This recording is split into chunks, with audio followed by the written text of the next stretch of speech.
Vamos dando início à nossa aula de sistema esquelético com a região da coluna vertebral. Nessa parte 3, vamos aprender toda a anatomia das vértebras da coluna torácica, a anatomia da coluna lombar e mais alguns exames de imagens dessas regiões. A coluna torácica ela é feita por 12 vértebras. Elas vão da T1 até a T12.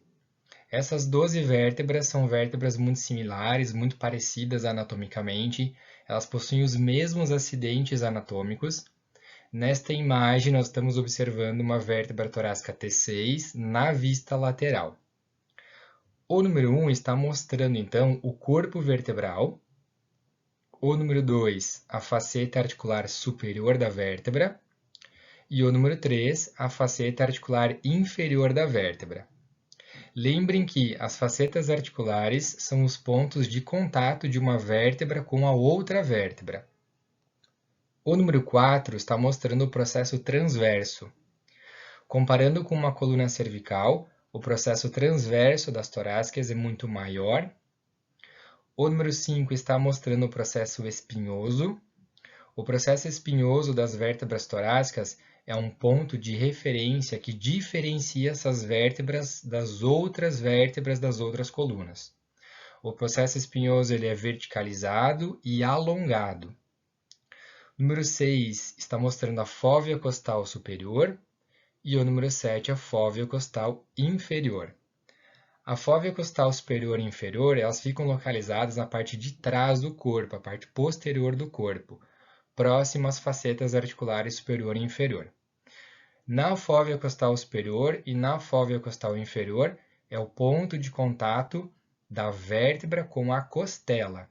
Nessa região é o ponto de contato da vértebra com a cabeça da costela.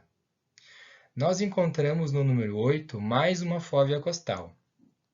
Nós damos o nome para essa região de fóvea costal do processo transverso. É uma fóvea costal que está no número 4, que está no processo transverso.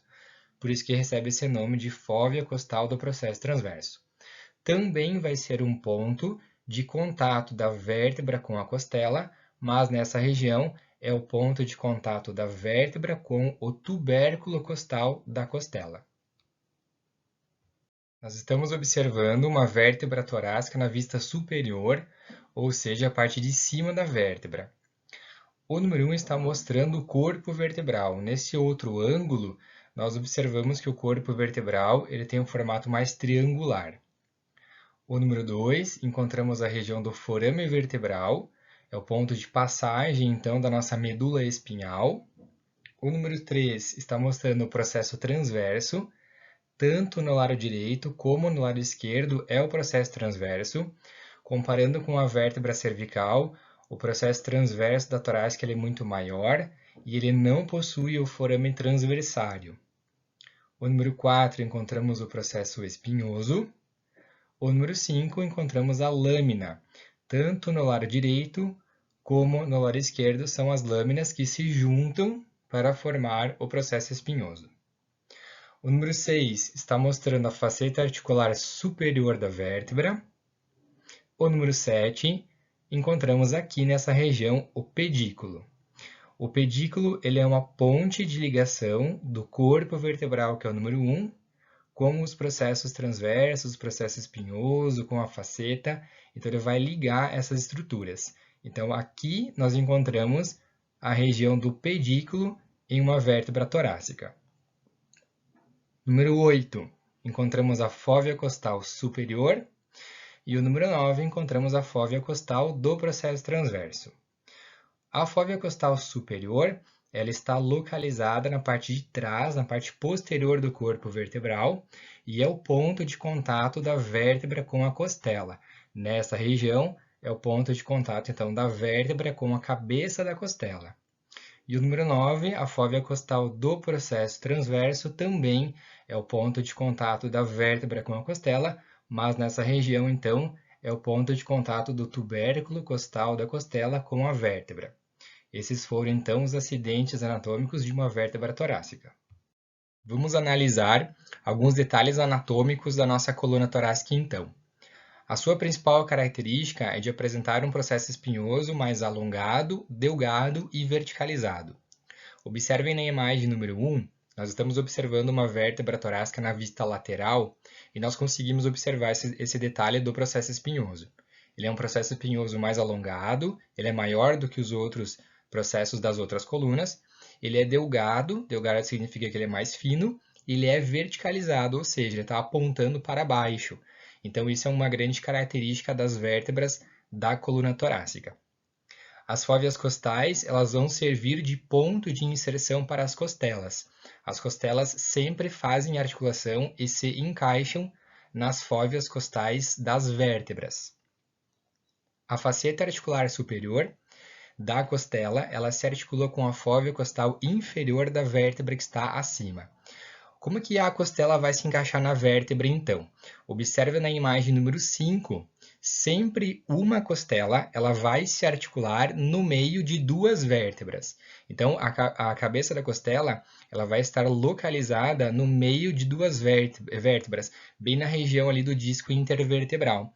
Então, na imagem número 3, nós conseguimos observar as facetas articulares superior e inferior da costela. Então, a faceta articular superior da costela, ela vai se articular com a fóvea costal inferior da vértebra que estará acima dela. Já automaticamente, a faceta articular inferior da costela se articula com a fóvea costal superior da vértebra localizada abaixo desta costela.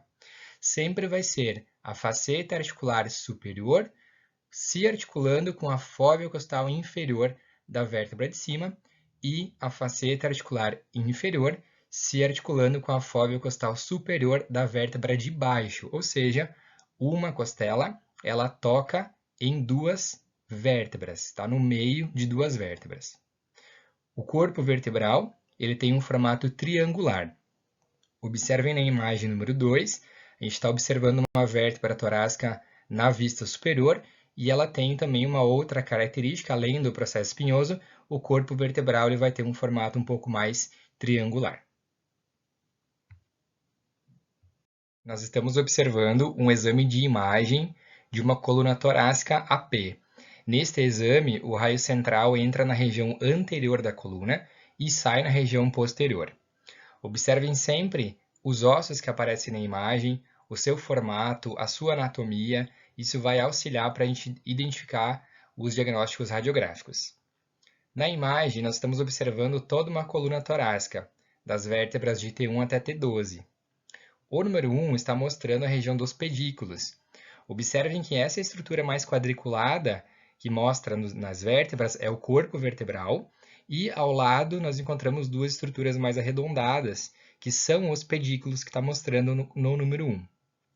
O número 2 está mostrando o processo espinhoso da vértebra.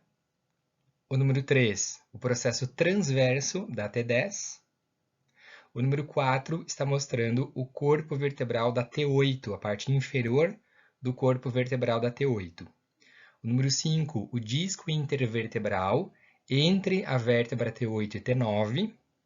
O número 6 está mostrando o corpo vertebral da T9, a parte superior do corpo vertebral da T9. Observem sempre o formato dos corpos vertebrais, observem sempre os espaços dos discos intervertebrais e também, muito importante, observar o alinhamento dessa coluna torácica. Esses foram, então, os pontos radiográficos de um exame de uma coluna torácica AP. Vamos iniciar agora com a anatomia da coluna lombar. As vértebras da coluna lombar, elas também possuem algumas características que vão diferenciar essas vértebras das outras vértebras das outras colunas. Nesta imagem, nós estamos observando uma vértebra lombar na vista superior, ou seja, a parte de cima da vértebra. O número 1 está mostrando o corpo vertebral. O corpo vertebral das lombares é um ponto que vai diferenciar elas das outras vértebras. Ele tem uma anatomia mais espessa, ele é maior, ele é mais grosso, justamente por sustentar o peso corporal. O número 2 está mostrando o forame vertebral. Pelo forame vertebral é o ponto onde passa então a nossa medula espinhal. Nas vértebras lombares ele tem um formato mais triangular O número 3 está mostrando o processo transverso, tanto no lado direito como no lado esquerdo da vértebra é o processo transverso. Número 4, mostrando o processo espinhoso. O número 5, a lâmina. Tanto no lado direito como no lado esquerdo vai ser a lâmina que vão se unir, se juntar para formar o processo espinhoso. O número 6 está mostrando a faceta articular superior e o número 7 a região da faceta articular inferior. Não esqueçam que as facetas articulares, tanto superior como inferior, são os pontos de contato de uma vértebra com a outra vértebra. O número 8 está mostrando a região do pedículo da lombar. O pedículo é essa estrutura, essa ponte de ligação que faz a união do corpo vertebral com os processos transversos, com o processo espinhoso, com as facetas. Então, nesta região é a região do pedículo da vértebra lombar. Esses foram, então, os acidentes anatômicos de uma vértebra lombar. Vamos observar e analisar agora alguns detalhes anatômicos e algumas características da nossa coluna lombar. O corpo vertebral das vértebras lombares é maior e mais espesso, por sustentar o nosso peso corporal. Observem na imagem número 2 e número 3, nessas vistas, a gente consegue observar o quanto o corpo vertebral, comparado com as outras vértebras, ele tem uma anatomia maior, ele é mais espesso, justamente porque uma das grandes funções da coluna lombar é de sustentar o nosso peso corporal. Os processos espinhosos são curtos e resistentes para a fixação de fortes músculos lombares. Na imagem número 4, numa vista superior da vértebra lombar, a gente consegue observar a anatomia do processo espinhoso.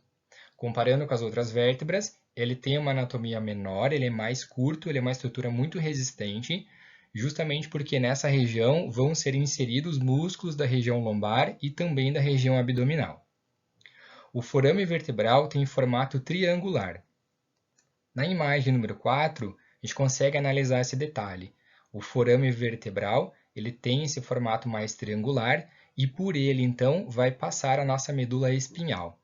Na imagem número 2, a gente consegue observar esse detalhe. Então, pelo forame vertebral, passa a nossa medula espinhal do sistema nervoso central e pelos forames intervertebrais, que é o forame formado entre uma vértebra e outra, vão passar os nervos espinhais do nosso sistema nervoso periférico.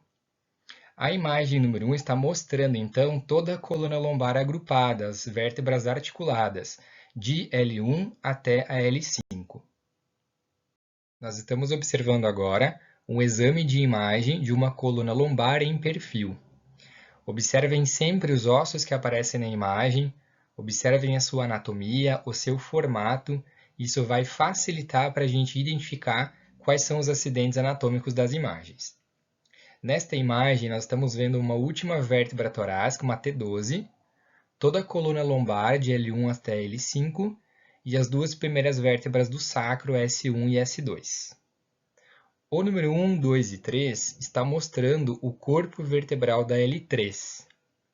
O número 1, a parte superior do corpo, o número 2, a parte inferior do corpo da L3 e o número 3, a parte anterior do corpo da L3. É muito importante observar sempre o formato do corpo vertebral. Número 4 está mostrando o disco intervertebral entre uma L4 e L5. Essa estrutura é muito importante também observar para ver se esses discos intervertebrais estão preservados. A gente tem que observar sempre se o espaço está preservado, se não está diminuído. O número 5, o pedículo da L3. O número 6, a faceta articular inferior da L3 e o número 7, a faceta articular superior da L5. Lembrem que as facetas articulares são os pontos de contato de uma vértebra com a outra vértebra. Esses foram, então, os acidentes anatômicos de um raio-x de uma coluna lombar.